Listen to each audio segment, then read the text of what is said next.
ধারকত্ব চ্যাপ্টারের খুব গুরুত্বপূর্ণ একটা বিষয় নিয়ে আলোচনা করবো। যখন দুটো ভিন্ন বিভব যুক্ত দুটো ভিন্ন ধারকত্বের দুটো পরিবাহীকে আমি যুক্ত করব, সেই যুক্ত করার ফলে তাদের সাধারণ বিভব কত হবে, বা এই ক্ষেত্রে এদের বিভিন্ন ধর্মগুলোর আধানের মানে কি পরিমাণ পরিবর্তন হবে, আধানের প্রবাহ কতটা হবে, এছাড়াও আমরা নির্ণয় করবো যে এক্ষেত্রে শক্তির পরিবর্তন বা শক্তি হ্রাস বা বৃদ্ধি কতটা হবে। আমরা আলোচনাটা শুরু করছি, তার মধ্যে একটু বলে দিই সাধারণ বিভবের রাশিমালা খুব গুরুত্বপূর্ণ। সাধারণত এই অংশ থেকে অনেকগুলো গাণিতিক সমস্যা থাকে, আমি গাণিতিক সমস্যাগুলো কিভাবে সমাধান করা হবে সেটা তোমাদেরকে বলে দেব। তোমরা সবাই ভালো করে এই জায়গায় দেখো। আমরা ধরে নিচ্ছি দুটো ভিন্ন ভিন্ন পরিবাহী রয়েছে, যে দুটো ভিন্ন পরিবাহী বিভবটা অসমান, V1 একজনের একজনের V2 এবং V1 not equal to V2। আমাদেরকে ধরে নিতে হবে এদের মধ্যে কারোর মান বেশি, কারোর একজনের মান কম। আমরা র্যান্ডমলি ধরে নিচ্ছি যে V1টা গ্রেটার দেন V2। আমরা ধরে নিচ্ছি একটি পরিবাহের আধান হচ্ছে Q1, অন্য পরিবাহের আধান Q2। আমরা এটাও র্যান্ডমলি ধরে নিচ্ছি Q1 অবশ্যই Q2 এর সঙ্গে সমান হবে না, এবং ধরে নিচ্ছি Q1 এর থেকে Q2 এর মানটাই বেশি হবে। তাহলে আমরা ধরে নিচ্ছি প্রথম পরিবাহীর বিভব বেশি এবং দ্বিতীয় পরিবাহীর আধান বেশি। তাহলে প্রশ্ন হচ্ছে যে এই যে দুটো ভিন্ন ভিন্ন পরিবাহী নিয়েছি, যদি আমি এদেরকে সংযোগ করি তাহলে আধান কোন পরিবাহী থেকে কোন পরিবাহীতে যাবে, এটা হচ্ছে মূল প্রশ্ন।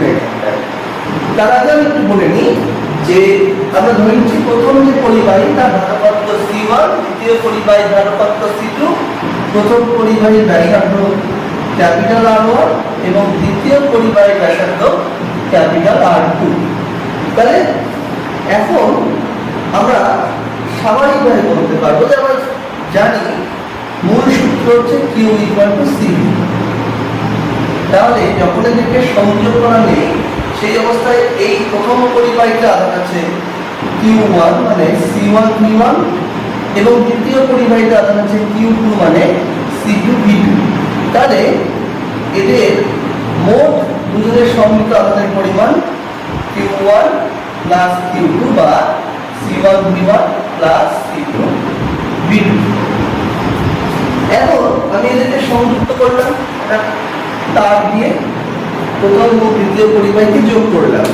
প্রশ্ন হচ্ছে যখন এই দুটো পরিবাহীকে যোগ করলাম এই সংযোগের ফলে আধানের প্রবাহ কি রূপে ঘটবে, অর্থাৎ কোন পরিবাহী থেকে কোন অপর পরিবাহীতে ঘটবে। তাহলে আধানের প্রবাহের শর্ত কি ছিল? আমরা জানি যে ধনাত্মক আধান সর্বদা উচ্চ বিভব থেকে নিম্ন বিভবে যায়। তার মানে আমাকে দেখতে হবে যে এই দুটো পরিবাহীর মধ্যে কার বিভব বেশি এবং কার বিভব কম। যেটা উচ্চ বিভবে আছে তার থেকে আধান যাবে নিম্ন বিভবের দিকে। তাহলে আমরা ধরতে পারি যে উচ্চ বিভবে থাকা প্রথম পরিবাহী থেকে আধান যাচ্ছে দ্বিতীয় পরিবাহীতে। তাহলে এটা বলা যেতে পারে যে প্রথম যে পরিবাহীটা রয়েছে যার আধান Q1 সেখান থেকে কিছু পরিমাণ আধান বেরিয়ে গেল, তাহলে এখানকার আধান হ্রাস পেয়ে যাচ্ছে এবং সেই আধানে যদি দ্বিতীয় পরিবাহী যাচ্ছে তাহলে আমি ধরে নিচ্ছি এখানকার আধান বেড়ে গেল। এখন আধান যদি এখানে হ্রাস পায় প্রথম পরিবাহী, তাহলে অবশ্যই বিভব হ্রাস পাবে এবং দ্বিতীয় পরিবাহীর বিভব বৃদ্ধি পাবে। আমরা ধরে নিচ্ছি যে এই প্রক্রিয়া চলতে চলতে কোনো একটা সময় প্রথম পরিবাহীর বিভব V1 থেকে হ্রাস পেয়ে V হলো এবং দ্বিতীয় পরিবাহীর বিভব V2 থেকে বৃদ্ধি পেয়ে V হলো। অর্থাৎ কোনো একটা মুহূর্তে ধরলাম দুটো পরিবাহীর বিভব V হয়ে গেল, অর্থাৎ তারা সমবিভব যুক্ত হয়ে গেল। তাহলে এখন কি হচ্ছে এই দুটো পরিবাহী সমমানের বিভব বা সাধারণ বিভব। এই সাধারণ বিভব যখন আসে তখন প্রথম যে পরিবাহী তার আধান হয়ে গেল ধরে নিচ্ছি Q1 ড্যাশ এবং দ্বিতীয় পরিবাহীর ক্ষেত্রে সেটা হয়ে গেল Q2 ড্যাশ। তাহলে এই মুহূর্তে প্রথম পরিবাহীর ধারকত্ব C1, প্রথম পরিবাহীর বিভব V, প্রথম পরিবাহীর আধান Q1 ড্যাশ, দ্বিতীয় পরিবাহী পরিবাহী ধারকত্ব C2, দ্বিতীয় পরিবাহীর বিভব V এবং দ্বিতীয় পরিবাহীর আধান Q2 ড্যাশ। তাহলে আমরা বলতে পারি Q = CV সূত্র অবলম্বন করে Q1 ড্যাশ সমান সমান C1V, Q2 ড্যাশ সমান সমান C2V।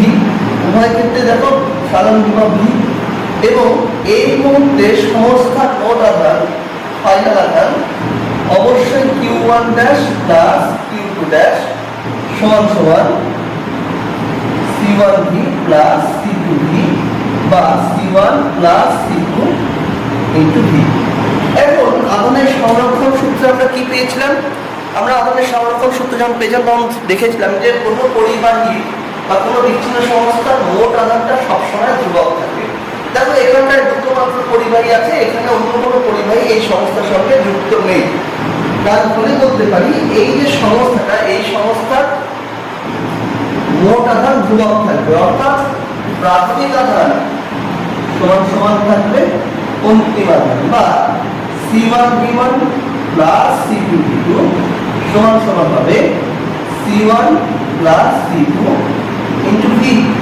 তাহলে সাধারণ বিভব V এর রাশিমালা হয়ে গেল C1V1 plus C2V2 by C1 plus C2।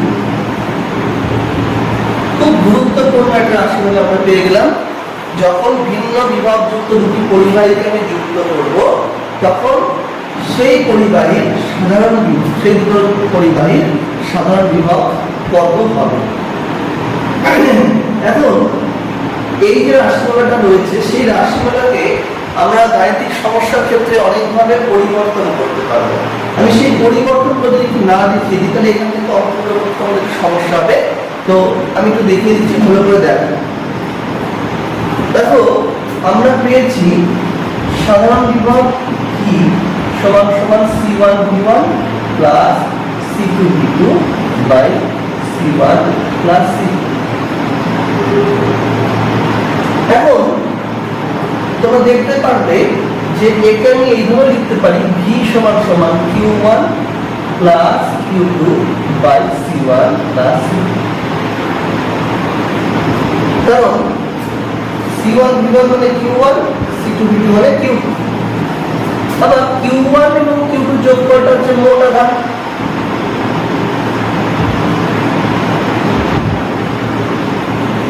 আবার মোট আধানটা প্রথমে এবং শেষে একই থাকবে।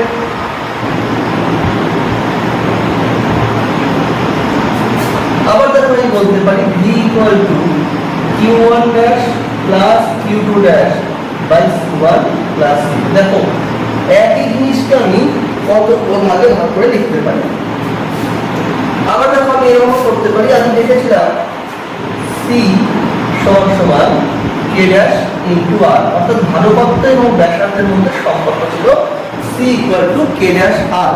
যদি সেই সম্পর্কটা আমি এখানে প্রয়োগ করি তাহলে আমি লিখতে পারবো V = K dash R1 V1 plus K dash R2 V2 by K dash R1 plus K dash R2। তাহলে V = R1 V1 plus R2 V2 by R1 plus R2। তাহলে এই যে রাশিমালাগুলো, এই ডান দিকের রাশিমালাগুলো মূলত এই টপিক থেকে যে ধরনের গাণিতিক সমস্যা আসে সেগুলো সমাধানের জন্য এই ডান দিকের পার্টগুলো তোমাদের খুব গুরুত্বপূর্ণ, এগুলো তোমাদের কিন্তু মুখস্থ রাখতে হবে। এবার আমি আলোচনা করব এর পরবর্তী পার্টটাতে, যে যেখানটায় এই যে সাধারণ বিভবের রাশিমালা আমি ক্যালকুলেট করলাম, তাহলে যখন একটা পরিবাহী থেকে অন্য পরিবাহীতে আধানের স্থানান্তর হলো তাহলে এই স্থানান্তরিত আধানের পরিমাণ কতটা। আমি একটু ছবিগুলোকে একটু নতুন করে এঁকে নিয়েছি, ছোট করে সহজ করে এঁকে নিয়েছি। তাহলে আমরা দেখেছিলাম যে প্রথম পরিবাহীতে প্রথমে আধান ছিল Q1, পরবর্তীতে আধান হয়ে গেল Q1 ড্যাশ। আমি ধরে নিচ্ছি প্রথম পরিবাহী থেকে যে পরিমাণ আধান বেরিয়ে গেছে সেটা ধরে নিচ্ছি Q1, এবং আমরা ধরে নিচ্ছি দ্বিতীয় পরিবাহীতে যে পরিমাণ আধান প্রবেশ করেছে সেটাকে ধরে নিচ্ছি Q2। এখন আমি Q1 এবং Q2 এর রাশিমালা এখানটায় নির্ণয় করব। দেখো আমরা দেখেছিলাম প্রথম পরিবাহের ক্ষেত্রে আধান ছিল প্রথমে Q1, পরে হয়েছে Q1 ড্যাশ, যেখানে আধান হ্রাস পেয়েছিল। তাহলে হ্রাসপ্রাপ্ত আধান সেটা Q1, যার মানটা হচ্ছে capital Q1 minus Q1 dash বা C1 V1 minus C1 V1 এর সাধারণ বিভব যার রাশিমালা আমি এখানে লিখে রেখেছি, সমান সমান C1 V1 minus C1 into C1 V1 plus C2 V2 by C1 plus C2। এই যে ক্যালকুলেশনগুলো খুব সহজ কিন্তু একটু বড়, ফলে তোমাদের একটু ধীরে সুস্থে ক্যালকুলেশনগুলো করতে হবে। C1 V1 into C1 plus C2 minus C1 into C1 V1 plus C2 V2। Q1 equal to C1 square V1 plus C1 C2 V1 minus C1 square V1 minus C1 C2 V2 by, তাহলে Q1 equal to C1, দেখো এই পার্টটা কিন্তু কেটে যাচ্ছে, দেখো C1 C2 V1 minus V2 by C1 plus C2। তাহলে আমরা পেয়ে গেলাম Q1 এর রাশিমালা C1 C2 by C1 plus C2 into V1 minus V2। আমরা অনুরূপে Q2 এর ভ্যালু বের করি। প্রথমে আধান ছিল ক্যাপিটাল Q2, পরে তা বৃদ্ধি পেয়ে হয়েছে Q2 ড্যাশ, মানে যেখানে বৃদ্ধি পেয়েছে স্মল Q2, সেটা আমি এখানে বলছি যে প্রবেশ করেছে। তাহলে যেহেতু Q2 এর তুলনায় Q2 ড্যাশটা বৃহত্তর, তাহলে আমি বলতে পারি small Q2 equal Q2 dash minus Q2, এবং Q2 ড্যাশ মানে C2 V minus C2 V2। তাহলে C2 V মানে C1 V1 plus C2 V2 by C1 plus C2 minus C2 V2। তাহলে তোমরা দেখতেই পাচ্ছ এই যে রাশিমালাটা রয়েছে সেই রাশিমালায় হর হচ্ছে C2, C1 প্লাস C2। তাহলে আমি C1 প্লাস C2 নিচে লসাগু নিলাম, তাহলে কি দাঁড়ালো C2 into C1 V1 plus C2 V2 minus C1 plus C2 into C2 V2। তাহলে C1 C2 V1 plus C2 square V2 minus C1 C2 V2 minus C2 square V2 by C1 plus C2। Calculation করে দেখো কি দাঁড়াচ্ছে, এই দুটো পার্টকে আমি cancel করতে পারি। তাহলে সরি ভুল হয়ে গেল, এই দুটো পার্ট ক্যান্সেল হয়ে গেল, এখানে আছে V1, এখানে V2 টা ক্যান্সেল হবে না। তাহলে C1 C2 V1 minus V2 by C1 plus C2 equal to সাইডে লিখে C1 C2 by C1 plus C2 into V1 minus V2। এটা হয়ে গেল Q2 এর রাশিমালা। তাহলে আমি আধানের পরিবর্তন কতটা পেয়ে যাচ্ছি। এখন তোমরা যদি ভালো করে দেখো যে Q2 এর যে রাশিমালা আসছে Q1 এর রাশিমালা কিন্তু সেম এসছে, ফলে আমরা বলতে পারি Q1 is equal to Q2। তার মানে প্রথম আধান থেকে যে পরিমাণ আধান নির্গত হয়েছে দ্বিতীয় পরিবাহীতে কিন্তু সেই পরিমাণ আধানই এসে পৌঁছেছে। এটাও প্রশ্ন আসতে পারে যে দেখাও প্রথম পরিবাহী থেকে আধানের হ্রাস সমান সমান দ্বিতীয় পরিবাহীতে আধানের বৃদ্ধি। এখন এই টপিকের সবথেকে বড় আলোচনা যে এই যে আধানের প্রবাহ হলো বা আধানের পরিবর্তন হলো বা একটা পরিবাহী থেকে অন্য পরিবাহীতে আধানের স্থানান্তর হলো, এক্ষেত্রে শক্তির পরিবর্তন বা কৃতকার্য কত হয়েছে। এক্ষেত্রে আমি যে সূত্রগুলো ব্যবহার করবো সেটা হচ্ছে W ইকুয়াল টু ইউ, অর্থাৎ কৃতকার্যের সঞ্চিত শক্তির সমান তাদের রাশিমালা হচ্ছে হাফ CV স্কয়ার। এখানে C হচ্ছে ধারকত্ব এবং V হচ্ছে বিভব। তাহলে আমরা দেখে নিই যে একদম শুরুতে প্রথম যে পরিবাহী ছিল তার যে শক্তি Q1 equal to half C1 V1 square, দ্বিতীয় পরিবাহীর ক্ষেত্রে half C2 V2 square। তার মানে এই সংযোগ করার পূর্বে এই সংস্থা এবং এই সংস্থা মিলিত যে শক্তি ছিল তাকে আমি Q ইনিশিয়াল বলছি, তা ছিল হাফ c1 v1 স্কয়ার প্রথম জনের plus half c2 v2 square দ্বিতীয় জনের। এখন আমি সংযোগ করে দিয়েছি, সংযোগ করার ফলে প্রথম পরিবাহী বিভব v1 থেকে আসবে v, দ্বিতীয় পরিবাহী বিভব v2 থেকে বৃদ্ধিতে v হয়েছে। এই অবস্থায় u1 dash equal to half c1 v square, u2 equal to half c2 v square। তাহলে সংযোগ করার পরে যে সমস্ত দুটোর বা গোটা সংস্থা মিলিত মোট শক্তি দ্বারা দিচ্ছে half c1 v square plus half c2 v square। তাহলে শক্তির পরিবর্তন কত হলো? তাহলে এই ক্ষেত্রে শক্তির যে পরিবর্তনটা হলো প্রাথমিক মান থেকে আমি অন্তিম মানটা বিয়োগ করছি। তাই কি দাঁড়ালো half c1 v1 square plus half c2 v square v2 square minus half c1 v square plus half c2 v square. এই ক্যালকুলেশনটা একটু বড় কিন্তু সহজ, তো ইকুয়েশনটা তোমরা করো, দেখো আমি করছি। তাহলে শক্তির পরিবর্তন আমি হাফ টোটাল থেকে কমন নিলাম, তাহলে থাকলো c1 v1 square plus c2 v2 square minus, দেখো এখানটায় v স্কয়ার দুই জায়গাতেই আছে, তাই c1 প্লাস c2 চলে গেল কমন, আর থাকলো v স্কয়ার, তাহলে into v square. Then q equal to half c1 v1 square plus c2 v2 square minus c1 plus c2 into c1 v1 plus c2 v2 by c1 plus c2 that whole square। দেখো এখানে যে c1 plus c2 যার whole square আছে আর এখানে c1 plus c2, তাহলে এই পার্টটা যদি আমি একটু সাজিয়ে লিখতাম তাহলে এখানে আমি উপরে স্কয়ার হতো নিচেও স্কয়ার হতো, তাহলে এই স্কয়ার নিয়ে এখানে কেটে যেতে পারে, এখানে তো শুধুমাত্র c1 plus c2। তাহলে এই রাশিমালাটা আমি ডান দিকে লিখি, তাই ডান দিকে এই রাশিমালার যে রূপটা দাঁড়াবে সেটা হবে হচ্ছে del q equal to half ব্র্যাকেটে থাকলো c1 v1 square plus c2 v2 square minus, তাহলে এখানটায় এটা ক্যান্সেল হয়ে গেল, এর সঙ্গে এখানে শুধুমাত্র একটা, তারপর c1 v1 plus c2 v2 তার whole square by c1 plus c2। তাহলে এই থাকলো আমাদের রাশিমালা। এবার আমরা লসাগু করি।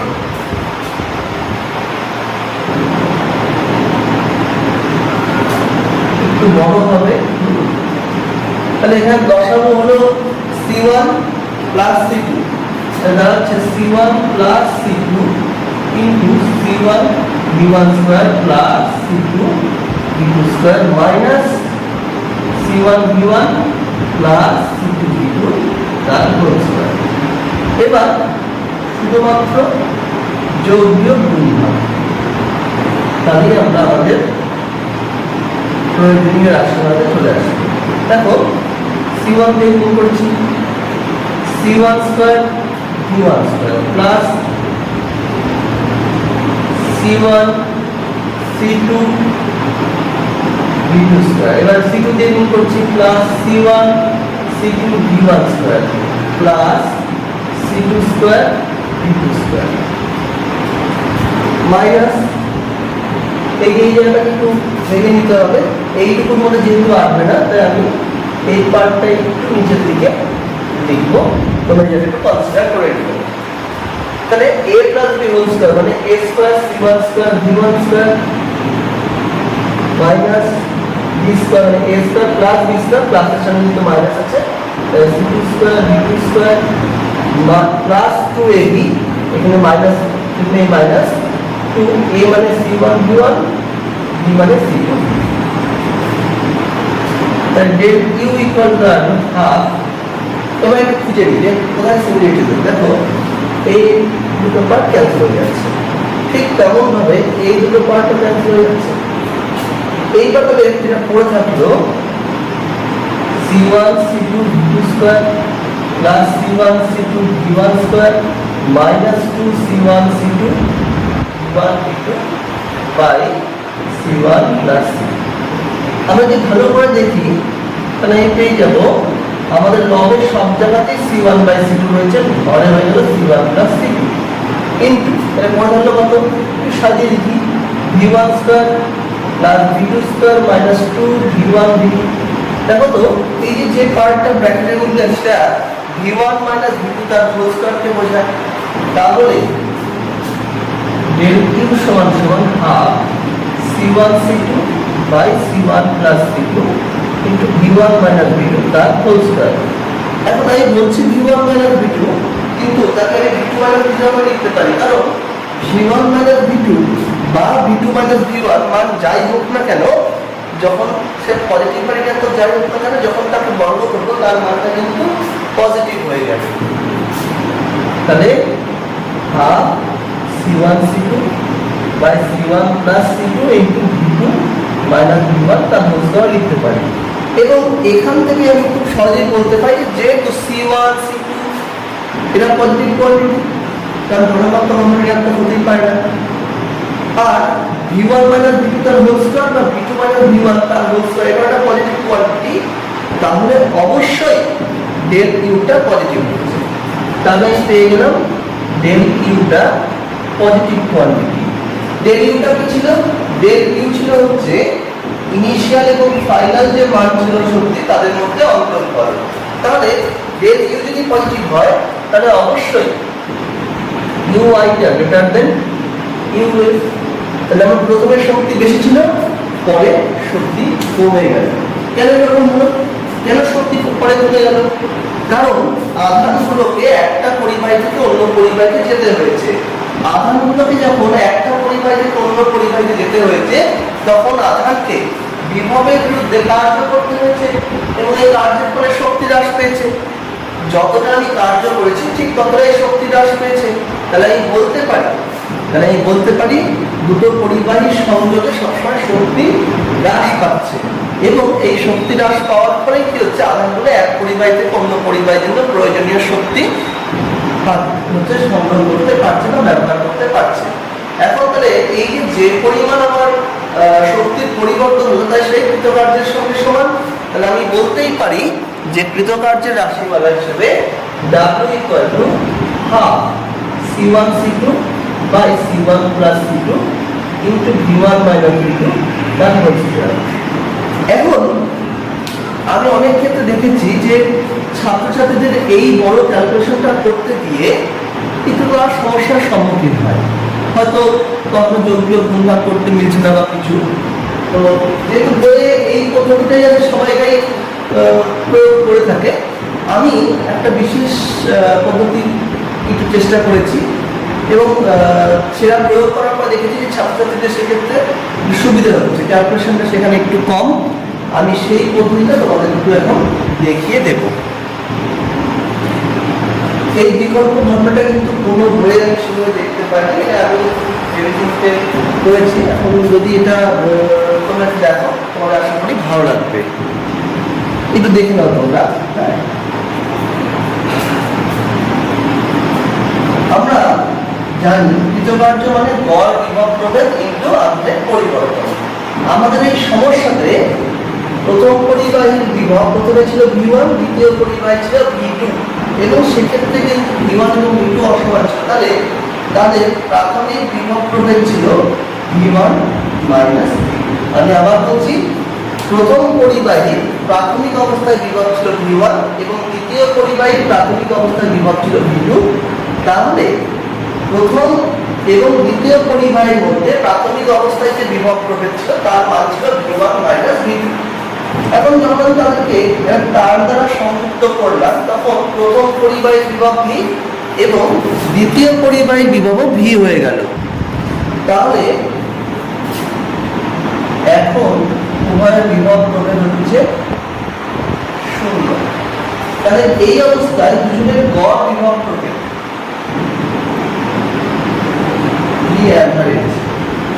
প্রাথমিক মান প্লাস অন্তিম মান বাই 2 তাহলে v1 minus v2 plus 0 by 2, তাহলে হাফ v1 মাইনাস v2।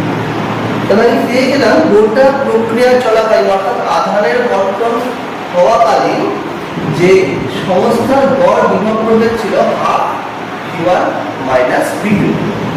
এখন এই গড় বিভব প্রভেদের বিরুদ্ধে কতটা পরিমাণ আধানের পরিবহন হয়েছে তোমরা ছবিতে দেখতে পাচ্ছ যে প্রথম পরিবাহী থেকে যে পরিমাণ আধান বেরিয়ে গেছে তার মান ছিল Q1 এবং দ্বিতীয় পরিবাহীতে যে পরিমাণ আধান জমা হচ্ছে তার মান হচ্ছে Q2 এবং Q1 এবং Q2 এর মান কিন্তু সমান ছিল যার মান ছিল Q। তাহলে আমরা এই ক্ষেত্রে বলতে পারি যে কৃতকার্য সমান সমান গড় বিভব প্রভেদ মানে V অ্যাভারেজ ইনটু আধানের পরিবর্তন যার মানটা স্মল q। এবার এই সমস্ত রাশিগুলো কিন্তু আমরা এখানটায় ক্যালকুলেট করে নিয়েছি। আমরা বলতে পারি w equal to half v1 minus v2 into q মানে আধানের পরিবর্তন। আমরা জাস্ট আগে লিখতে দেখলাম যে আধানের পরিবর্তনের রাশিমালা ছিল c1 c2 by c1 plus c2 into v1 minus v2। তোমরা ক্যালকুলেশনটা করে নাও, দেখো v1 মাইনাস v2 এখানে দুবার আছে, তাহলে ইকুয়াল টু হয়ে গেল half c1 c2 by c1 plus c2 into v1 minus v2 তার হোল স্কয়ার। তাহলে আমরা পেয়ে গেলাম কৃতকার্যের রাশিমালা w equal to half c1 c2 by c1 plus c2 into v1 minus v2 তার হোল স্কয়ার। তোমরা এখানে একটা কাজ করতে পারো যে এই যে স্মল q এর যে রাশিমালা, যে রাশিমালায় স্মল q এর মানটা c1 c2 by c1 plus c2 into v1 minus v2 সেটা তোমরা একটু দেখিয়ে দিতে পারো। যদিও এটা কিন্তু সব জায়গায় ব্যবহার করা একটা মান, তবু তোমরা এটা দেখিয়ে দিতে পারো, তাহলে কিন্তু হয়ে গেল। দেখো এক্ষেত্রে কিন্তু আমরা খুব সহজেই ক্যালকুলেশনটা করে দিতে পারছি এবং এখানটায় কোনো জটিলতা নেই।